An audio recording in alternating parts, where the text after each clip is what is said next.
Thanks for joining us. I'm Shanda Gallego in for Donna Bush with your CIGTV News Brief and weather forecast. Support for the small business community is a cornerstone of government's efforts to stimulate the local economy.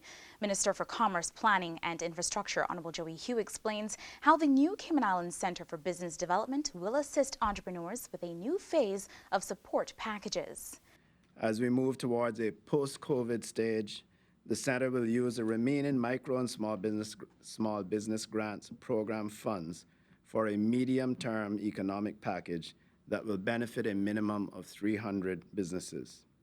The new phase of support will cover the following areas: wages, digital enablement, commercial rent assistance, business process innovation grants, and a customized business continuity plan. Micro businesses will be able to access packages not exceeding $10,000, while small businesses may access packages up to $20,000. There are eligibility requirements to access this support, so contact the center at 244-8009 or via email at cicbd@gov.ky for more information. Walk-ins at the center are also welcome. Comprehensive efforts to control the mosquito population are underway across the Cayman Islands. That's according to Minister for Health, Environment, Culture and Housing, Honorable Dwayne Seymour. Recently resumed activities include tackling the mosquitoes early in their development before they enter the biting phase. So some people think that an airplane is the answer to killing off the mosquitoes. It means that we have failed. We have failed to kill them before they become biting mosquitoes. So some of the methods that we have used in the past in terms of going into the ponds and treating the ponds, some of that had been stopped, but we have now started that back after some discussions with the ministry and MRCU and the deputy governor and a lot of people got involved. I think some of the things that we used to do that were working, that were paused, we have started those back again. Any outdoor container holding water can be a potential mosquito breeding site, so make sure to tip containers to stop water collecting, dispose of any unused containers properly, cover them when possible, or flush them through on a regular basis.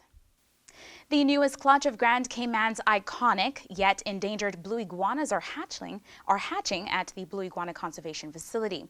Those involved with the breeding program say 2020 is set to be one of the strongest breeding seasons in recent years, having already produced over 60 hatchlings.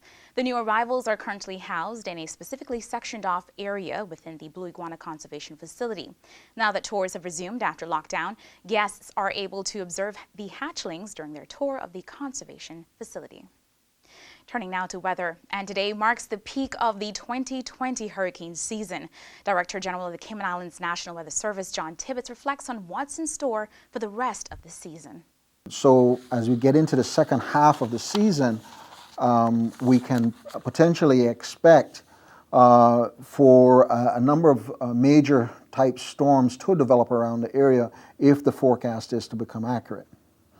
Now, as we look out on today's outlook, we will note that we've got tropical storms Paulette and Renee over in east of the Caribbean, but both moving north of the Caribbean and not forecasted to impact us.